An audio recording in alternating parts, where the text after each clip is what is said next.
अब सबको प्रभु यीशु मसीह के नाम में प्यार सलाम जय मसीह की। मैं बिन्नी जॉन यीशु फाउंडेशन से, और आज मैं बात करूंगा कि हम लोग धनवान कैसे बने।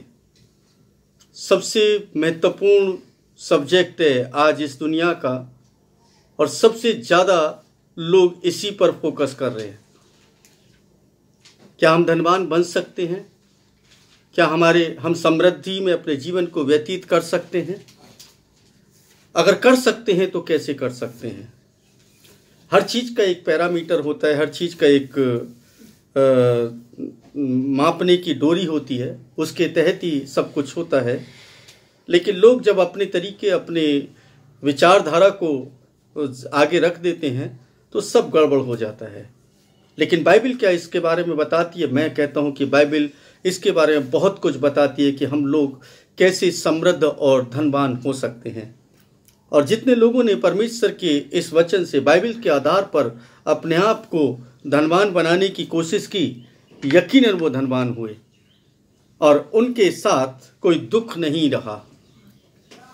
जो समृद्धि, जो संपन्नता परमेश्वर के साथ मिली, उसके साथ कभी दुख नहीं हुआ। आज जो दुनियावी तरीके से जो भी कुछ संपन्नता को हम पाते हैं, वास्तविकता ये है कि उसके साथ दुख मिला होता है और वो थोड़े समय के बाद क्षीण हो जाती है, खत्म हो जाती है। मैं बाइबल के एक ऐसे कैरेक्टर को जानता हूं, हालांकि हर एक के बारे में बात कर सकते हैं हम लोग, लेकिन एक पद को पढ़ करके मैं आगे बढ़ूंगा।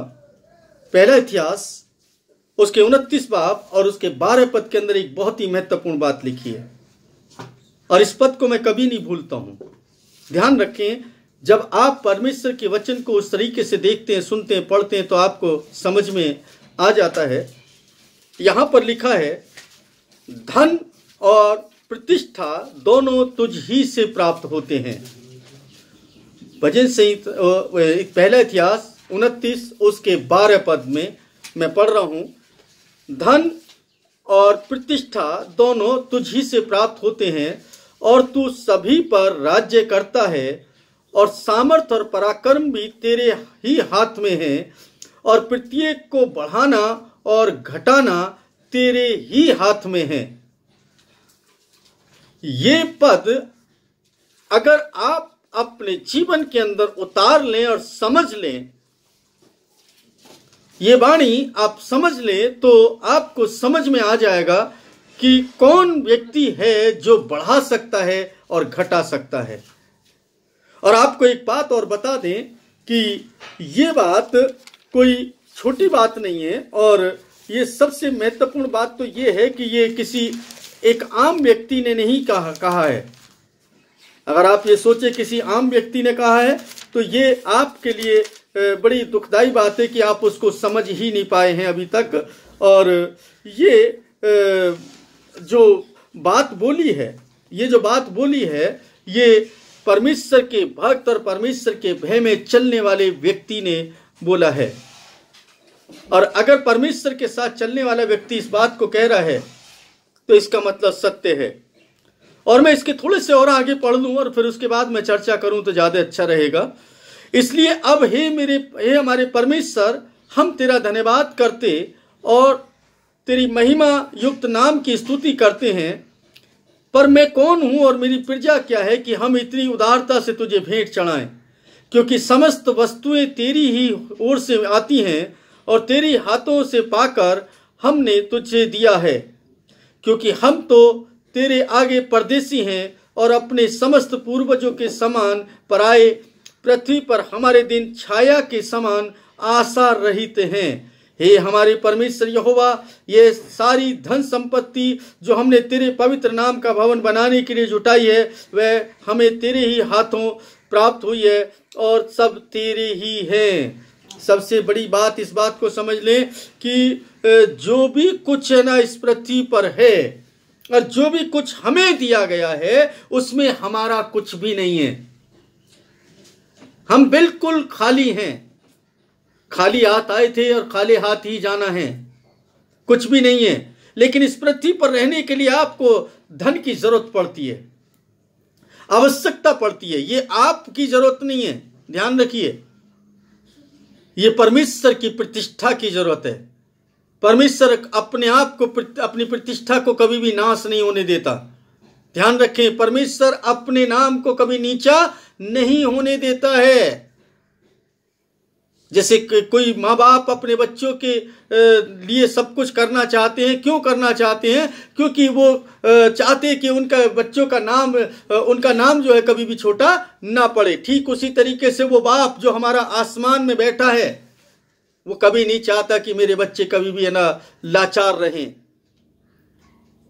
मातम मनाएं, शोक में जिंदगी को जिएं।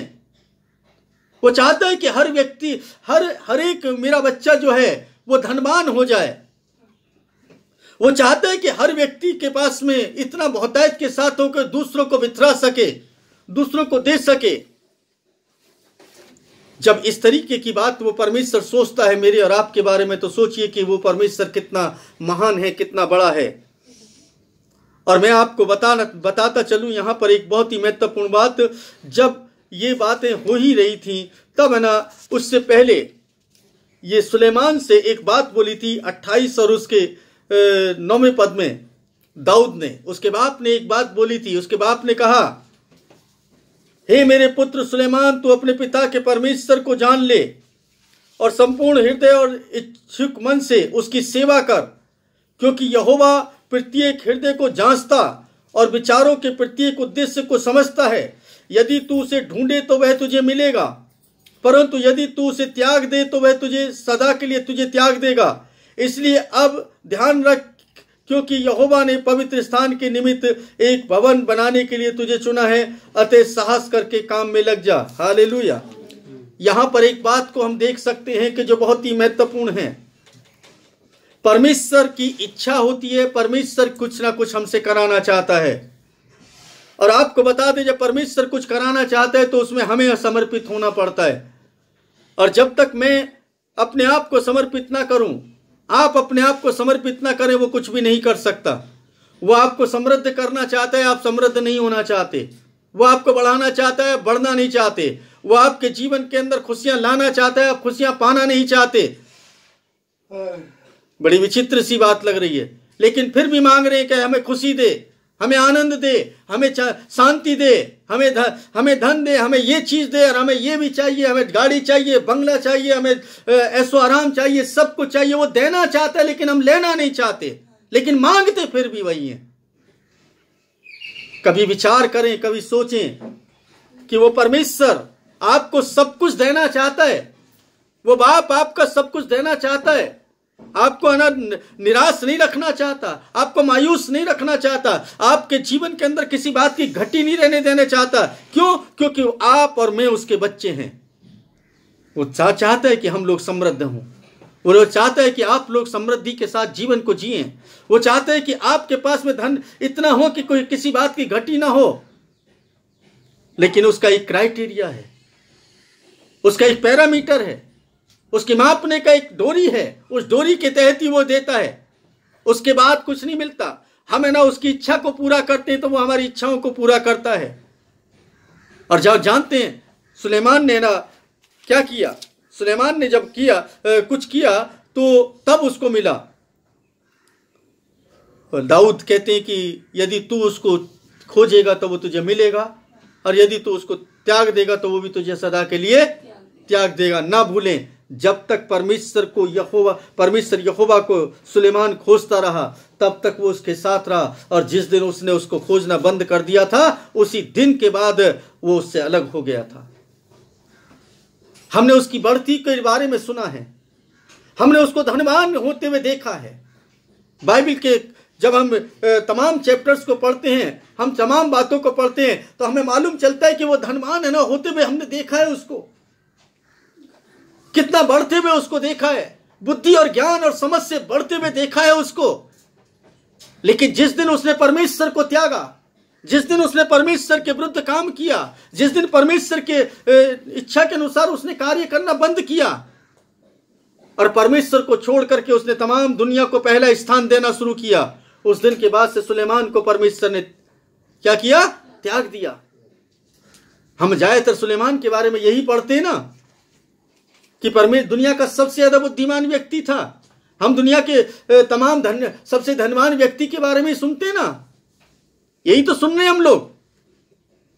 लेकिन क्या कभी ये देखा कि उस जो सबसे प्रिय बना, सबसे धनवान बनाया, इस पृथ्वी का सबसे धनवान व्यक्ति बनाया, उसी व्यक्ति को परमेश्वर ने छोड़ भी दिया था। ना भूलें, हम सिक्के के एक पहलू को देखते हैं, हम सिक्के के दूसरे पहलू को कभी ना देखें, नहीं देखते हैं।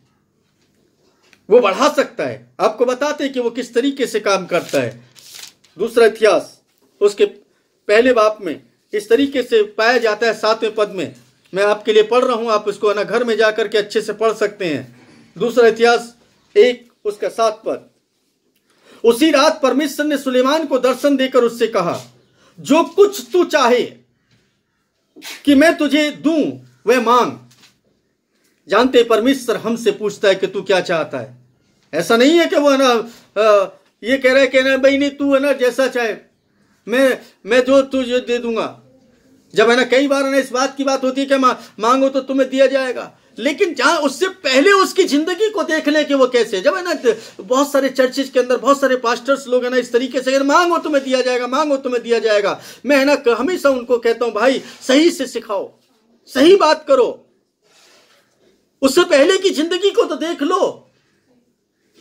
जब वो बातें बोल रहे हैं उस वक्त उससे पहले की जिंदगी उसकी है क्या, और जिस व्यक्ति के बारे में बात कर रहे हो उस व्यक्ति के जीवन चरित्र के बारे में, उसकी बायोग्राफी के बारे में आपको पता होना चाहिए। लेकिन जिन्हें सुलेमान के साथ किया हमारे साथ करेगा, दाऊद के साथ किया हमारे साथ किया, अय्यूब के साथ किया हमारे साथ भी किया है। सेम वही परमेश्वर है, वो बदलता नहीं है, वो है ना जैसा था वैसे ही है। लेकिन कभी हम अपने आप को उस कैरेक्टर में नहीं शामिल करते जो कैरेक्टर उनका था। सुलेमान का क्या कैरेक्टर था? आज्ञाकारी था। सुलेमान का क्या कैरेक्टर था? वो परमेश्वर को पहला स्थान देता था। सुलेमान का क्या कैरेक्टर था? परमेश्वर के बिना इच्छा के वो कार्य करना नहीं चाहता था, परमेश्वर के विरुद्ध कोई कार्य नहीं करना चाहता था। परमेश्वर ने उसको चुन करके क्या किया? उसको राजा बना दिया, उसका चुनाव कराया। दाऊद के और भी बच्चे थे, लेकिन उसी को क्यों बनाया? क्योंकि उसके अंदर कुछ ये खूबियां थी, और वो जब खूबियां थी तो उसकी प्रार्थना से पता चलता है कि ये खूबियां कितनी महत्वपूर्ण थी उसकी, और कितनी महत्वपूर्ण बन जाती हैं। हम उसके आगे देखते हैं। सुलेमान ने परमेश्वर से कहा, तूने मेरे पिता दाऊद पर बड़ी करुणा की और मुझे उसके स्थान पर राजा बनाया है। अब देखिए, वो एहसान नहीं भूल रहा है, परमेश्वर का एहसान नहीं भूल रहा है, उसको याद करके धन्यवाद दे रहा है। तूने बड़ी कृपा की है, ये तूने मुझे मेरे बाप के स्थान पर क्या बनाया? राजा बनाया है। तूने मेरे पिता दाऊद पर बड़ी करुणा की और मुझे उसके स्थान पर राजा बनाया है। अब हे यहोवा परमेश्वर, जो वचन तूने मेरे पिता दाऊद को दिया था वह पूरा हुआ है, पूरा हो जाए, क्योंकि तूने ही मुझे एक ऐसी जाति का राजा बनाया है जो पृथ्वी के धूलिकणों के सदृश से असंख्य है। अतः अब मुझे बुद्धि और ज्ञान प्रदान कर कि मैं इस प्रजा की अगुवाई करूं, क्योंकि तेरी इस महान जाति पर कौन शासन कर सकता है। उसने नहीं कहा कि मुझे ना क्या है कि वो कौन कौन सी गाड़ियां मुझे ना जगुआर दे दो और ये ऑडी दे दो और ये दे दो, रेंज रोवर। हाँ,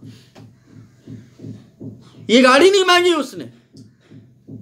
उसने कहा मुझे बुद्धि चाहिए, ज्ञान चाहिए। आज ना देखो मांग रहे हैं, लेकिन परमेश्वर की इच्छा के अनुसार परमेश्वर देना चाहता है। भाई परमेश्वर दे रहा है आपको, आप लेने वाले ही नहीं है, इसलिए भिखारी बने हुए हैं हम लोग। हमेशा मांगते रहते हैं, मांगते रहते हैं, मांगते रहते हैं। परमेश्वर कहते हमसे पूछने पाए, तुझे क्या चाहिए मेरे बच्चे, मुझे बता। सुलेमान से उसने पूछा है। उसकी खूबियों को याद कर लें। सुलेमान के अंदर ये खूबी थी, इसलिए खुदा ने उससे पूछा। आप अपने अंदर वो खूबी पैदा कर ले, खुदा आपसे भी पूछने लगेगा। लेकिन नहीं, यहां तो ये परमेश्वर, मैं ये चाहता हूं, खुदा मैं ये चाहता हूं, मेरे लिए ये हो जाए, मुझे ना आज ये मिल जाए, आज मुझे ये मिल जाए, ये मिल जाए, ये मिल जाए। लेकिन ये कभी नहीं चाहते कि खुदा हमसे पूछे कि तुझे क्या चाहिए। एक शेर है, कुछ कुछ याद आ रहा है मुझे। खुद को कर इतना बुलंद कि खुदा भी तुझसे पूछे, ऐ बंदे तेरी रजा क्या है। कुछ बातें कितनी अच्छी हैं, इस दुनिया के किसी न किसी व्यक्ति को दिया जाता है। कुछ बातें इतनी अच्छी होती हैं, उन बातों को हम कभी भी ग्रहण नहीं करना चाहते। अपने आप को इतना बुलंद कर लें, अपने आप को इतना ऊंचा उठा लें परमेश्वर में कि खुदा आपसे पूछने लगे कि ए मेरे बच्चे, तुझे किस चीज की जरूरत है, तू मुझे बता, मैं तुझे दूंगा। अब सुलेमान को है ना पूछा उसने, सुलेमान है ना आपके और मेरे जैसे हो सकता था नहीं। हाँ खुदा बाप तूने पूछ लिया, बहुत अच्छी बात है ना। अब तो मुझे एक बहुत शानदार बंगला दे दे, मुझे एक शानदार गाड़ी दे दे, एक अच्छी बीवी दे दे। आज के अगर खुदा पूछे लगे ना कि यही मांगेंगे, इससे ज्यादा कुछ नहीं मांगेंगे। जिन दुनिया में आए तो जीना है, अच्छे से जीना है। सुलेमान मांग सकता था, सुलेमान के पास एक ऑप्शन था और बड़ा अच्छा ऑप्शन था। वो जो देने वाला है, जो बनाने वाला है, जो सब कुछ करने वाला है, वो उससे पूछ रहा है तू क्या चाहता है, बता, मांग ले, मैं देने के लिए तैयार हूं। हमने अपने आप को ऐसा बना लिया कि वो हमसे पूछ ले कि ना तू क्या चाहता है। और जब उसने मांगा तो बड़ा अच्छा मांगा उसने। अतः अब मुझे बुद्धि और ज्ञान प्रदान कर कि मैं इस प्रजा की अगुवाई करूं, क्योंकि तेरी इस महान जाति पर कौन शासन कर सकता है। और परमेश्वर ने सुलेमान से कहा, जो सबसे महत्वपूर्ण बात है, परमेश्वर ने सुलेमान से कहा। अब देखिए गौर करने वाली बात है यहां पर। एक बात आप ध्यान रखें, यहां पर परमेश्वर ने उससे पूछा तू क्या चाहता है, और बहुत सारी बातों को उसने करके, सब बातें जब उसने की तो इन सब बातों को वो ना एनालाइज कर रहा होगा, अपने बाप के साथ जोड़ रहा होगा कि उसका बाप कैसे खुदा के साथ ना अपने संबंध को बना करके रखा था, कैसे उसने अपने संबंध को परमेश्वर के साथ में बना करके अपने जीवन को चलाया है। और उसने अपने बाप को बढ़ते हुए देखा है, अपने बाप के नाम होते हुए देखा है, उसके अपने बाप को ना राज्य फैलाते हुए देखा है। और ये सब बातें उसने देखी कि परमेश्वर कैसे कैसे काम किया, कैसे कैसे उसने ना उसको बढ़ते हुए देखा होगा। और तब जाकर के उसको समझ में आया कि सब कुछ तो खुदा ही दे सकता है, क्योंकि मेरे बाप के पास कुछ नहीं था। मेरा बाप एक चरवाहा था, मेरे बाप को इस लायक नहीं था किसी में गिना जाए। उसने क्या किया, उस चरवाहे को उठा करके एक जगह पर बिठा दिया, उसको खड़ा कर दिया। जब लोग ना चर्चा करते होंगे, जब लोग बताते होंगे देख तेरा बाप दाऊद क्या था और आज देख क्या है, क्योंकि खुदा ने उसको ये मुकाम दिया है। उसको समझ में आ गया, अरे ये तो मेरे खुदा ने मुझे दिया है, और आज जो कुछ है वो खुदा की बदौलत है। अगर दाऊद के पास नहीं होता तो क्या सुलेमान के पास होता? खुदा ने दाऊद को दिया, और दाऊद वही चीजें किसके पास आई? सुलेमान के पास आई। अब सुलेमान को मालूम चल गया ये। अगर वो सुलेमान सोचता अरे कुछ नहीं, मेरे है ना बाप के वो था, राजा था, मेरे बाप के पास पैसा है, सब कुछ है ना हो जाएगा, वो तो मालिक है, तो क्या होता?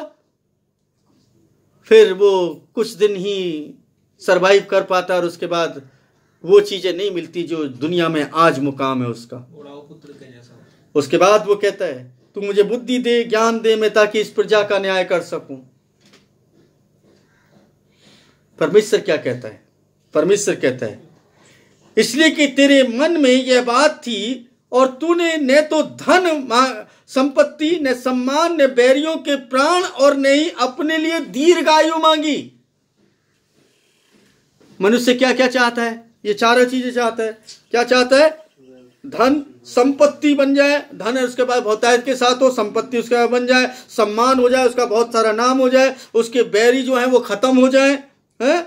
और अपने लिए, और इतनी उम्र हो जाए कि मैं ना इसका आनंद उठा सकूं। इन चार चीजों के अलावा कुछ नहीं चाहिए इंसान को। आज के इंसान को कुछ नहीं चाहिए, ये चारों चीजें मांगता है। लेकिन वो कहता है तूने ये चारों चीजें मांगी ही नहीं जो दुनियावी हैं, इनकी वास्तव में तेरे को जरूरत नहीं है, तेरे मन के अंदर नहीं है। लेकिन तूने अपने लिए बुद्धि और ज्ञान मांगा है कि मेरे लोगों का, जिन पर मैंने तुझे नियुक्त किया है, शासन कर सके, तुझे बुद्धि और ज्ञान दिया जाता है, दे दिया। तथास्तु, हो गया, डन। तूने मांगा, मैंने तुझे दे दिया। अब देखिए तू गिफ्ट ले ले, बोनस में कुछ ले ले, हैं? बोनस, एक के साथ एक फ्री मिलता है ना, बड़े खुश होते हैं, ओ देखो 3 साबुन खरीदे 1 साबुन फ्री आ गए। बोनस होता है ना। हमने सर्फ का एक पैकेट खरीदा था, उसके साथ एक साबुन की छोटी टिकिया ना फ्री मिल रही है। हमें उससे ये पता नहीं है कि उस वो जो है साबुन की टिकिया के पैसे हों या उसमें लगे या नहीं लगे, इससे कोई मतलब, लेकिन खुशी उस 5 रुपए की साबुन की टिकिया की जरूर है, फ्री में मिल रही है ना। उसके बाद वो कहता है और मैं तुझे इतना धन, ये बुद्धि और ज्ञान तो तुझे दिया जाता है, दे दिया, डन। और मैं तुझे इतना धन, संपत्ति और सम्मान और दूंगा जितना न तुझसे पहले किसी राजा के पास मिला और न ही तेरे बाद किसी को मिलेगा। आप समझते हैं परमेश्वर ने कितना धनवान बनाना चाहता है? हम तो थोड़ा ही धनवान बनना चाहते हैं। इसीलिए वो शेर ना हमेशा याद रखें, खुद ही को कर इतना बुलंद कि खुदा भी पूछे बंदे से, ए बंदे तेरी रजा क्या है, तेरी मर्जी क्या है। लेकिन इस दुनिया से पूछ रहे हैं, ये चाहिए, वो चाहिए, ये मिल जाए, वो मिल जाए। रिटर्न दे सकता हूं मैं, पा लिया तो है, स्थिर नहीं रह सकता। क्योंकि जो धन, जो सम्मान, जो मान, जो संपत्ति वो परमेश्वर देता है, वो स्थिर रहता है, वो कभी टलता नहीं है। ऐसा नहीं है कि नहीं पा सकते। दुनिया में कोई भी चीज ऐसी नहीं है मनुष्य के लिए जो ना कर सके। बाइबल इस बात का प्रूफ है। एक चित्त होकर के कर तो सकते हैं, लेकिन वो चीज नहीं पा सकते जो परमेश्वर दे सकता है। उसके तुल्य नहीं हो सकती, उसके जैसी नहीं हो सकती, उसके समकक्ष हो सकती है, उसके जैसी दिखाई देने वाली हो सकती है, लेकिन परमेश्वर ने जो ठहराया है उससे अच्छा कुछ नहीं होता। जब आप अपनी नजरों से देखते हैं वो इतना अच्छा नहीं होगा, ध्यान रखिए। लेकिन जब परमेश्वर की दृष्टि से अगर आप देखना शुरू कर देंगे, आपको बहुत अच्छा लगने लगेगा। अपनी दृष्टि को बदल लीजिए। इसलिए बाइबल के उस पद को कभी ना भूलें, तेरा वचन मेरे पांव के लिए दीपक और मेरे मार्ग के लिए उजियाला है। अपना दीपक बना दें। ना भूले कि उसने कहा है, किसके लिए कहा है, कहां कहा है, इस बात को उसमें उस सब्जेक्ट पर जाएंगे कि उसने कैसे बोला था और किस परिवेश में बोला था, किस परिवेश में कहा गया है।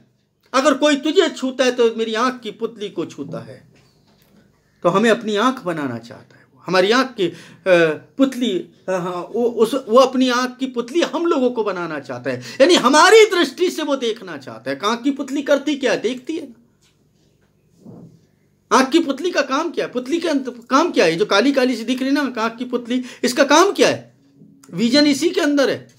ये सफेद सफेद जो दिख रहा है ना, इसके अंदर कुछ नहीं है, इसके अंदर पुतली, उसके अंदर जो काला काला दिख रहा है, इसके अंदर भी एक ना लेंस लगा हुआ है बीचों बीच। उस लेंस के, वो लेंस आपको बनाना चाहता है अपना, कि आप उसकी नजर से देखें। और जिस दिन उसकी नजर से देखना शुरू किया, मैं दावे के साथ कह सकता हूं, दुनिया की तमाम नेमतें आपके पास आना शुरू हो जाएंगी। और यही कारण है कि जितने लोग यीशु के पीछे चले, वो लोग दुनिया के सबसे धनी व्यक्तियों में गिने जाते हैं। आप एलन मस्क को पढ़ रहे हैं, मार्क जुगरबर्ग को पढ़ रहे हैं, आप किसी भी व्यक्ति को देख लीजिए, दुनिया की सबसे ज्यादा जो दौलत है वो क्रिश्चियंस लोगों के पास है। सबसे ज्यादा जो टैलेंट है, सबसे ज्यादा जो बुद्धि है, वो मसीह लोगों के पास है, क्योंकि वो प्रदान करना चाहते। वो कह रहे हैं मैं दे रहा हूं, ले लो। लेकिन हम क्या पाना चाहते हैं? संचार माध्यम से सूचनाएं कलेक्ट कर। सूचना नहीं, ज्ञान, बुद्धि जो परमेश्वर हमें देगा। आपका अपना व्यक्तित्व होगा, आपकी अपनी पहचान होगी, आपके अपने विचारधारा होगी, दूसरे की विचारधारा। आप अपने आप को कुछ इस तरीके से ढाल लीजिए कि लोग है ना आपको देख करके कहने पाए मुझे इसके जैसे बनना है। जब आप दूसरों को कॉपी करना शुरू कर देते हैं ना, आप अपना व्यक्तित्व खो देते हैं, ध्यान रखिए।